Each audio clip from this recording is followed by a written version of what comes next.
Okay. All right, so we're going to talk about using those properties of exponents. So we're going to do some examples today. This is going to be a two-part one. So we're going to work this first one, and we're multiplying our here. So we are going to, as we talked in the last video, add our exponents together. So I'm going to kind of break this up so that way I've got like things together. So 4 times 5 times x to the 4th times x to the 6th. Because I'm multiplying, I can do this. All right, so 4 times 5 is 20. Okay, when I'm multiplying the same base, I'm adding my exponents together. Now, this one right here has an invisible 1 on it.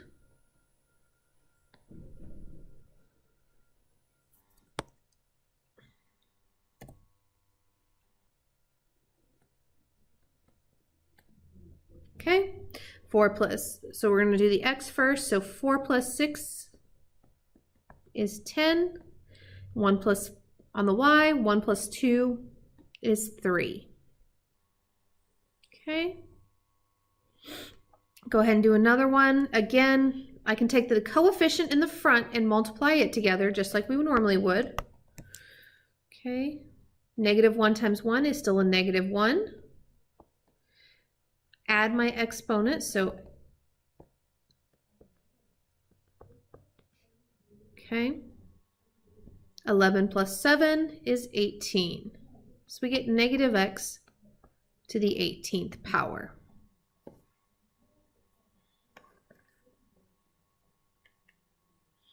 All right, so when we divided, remember, we subtracted our exponents. So on this one, I'm going to go ahead and work the coefficients first.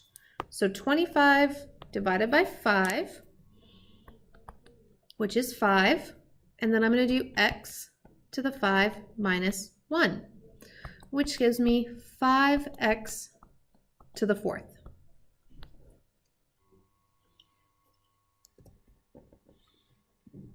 Okay, now remember when we have a power to a power, we're multiplying our exponents. And when we have a couple different bases, that exponent goes to everything inside the parentheses. And remember, a base is the big number. So this can also be written as x to the 9th to the 3rd power times y to the 3rd power. So here we're going to multiply our exponents together. So I get 9 times 3 times y 1 times to the 1 times 3.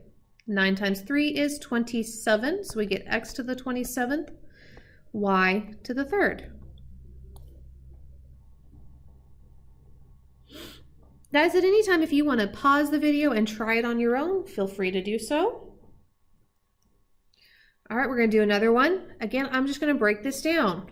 This 2 on the outside here is going to go to everything inside.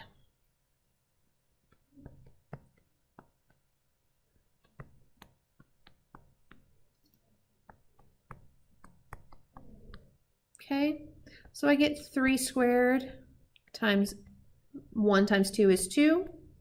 1 times, we do it this way.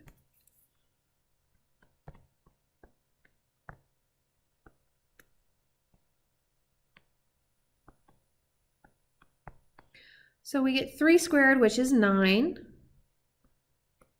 a squared, b squared.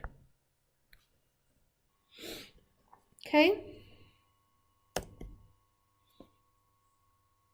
All right, so now we're going to look at another one. Now in this one,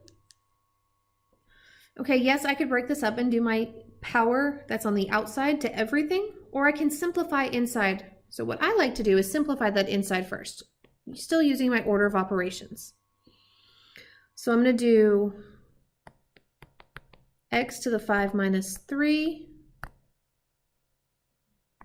y to the 2 minus 4. And that's still all to the third. So 5 minus 3 is 2.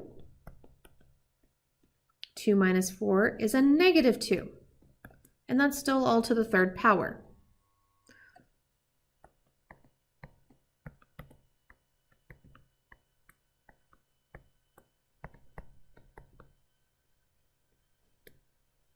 Okay, so again here, remember we're multiplying. So 2 times 3 is 6. We get x to the 6th. Negative 2 times 3 is a negative 6. Now, we talked about when we have a negative exponent, we move it to the opposite section of our fraction. So because that has the negative, we're going to move it down to the bottom. So our final answer gives me, oops,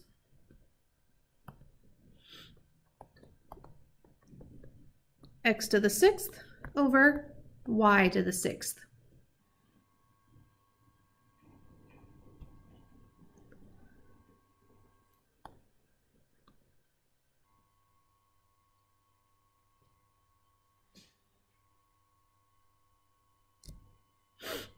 All right, so we're gonna look at this next one. And in this next one, I really don't have a whole lot that can simplify, right? I have no like bases. Okay, I have no same bases.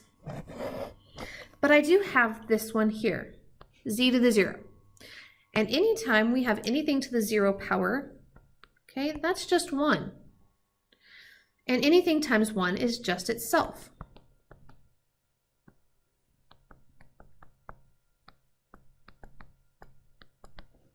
So we get negative 3, x to the 4th, y to the 4th.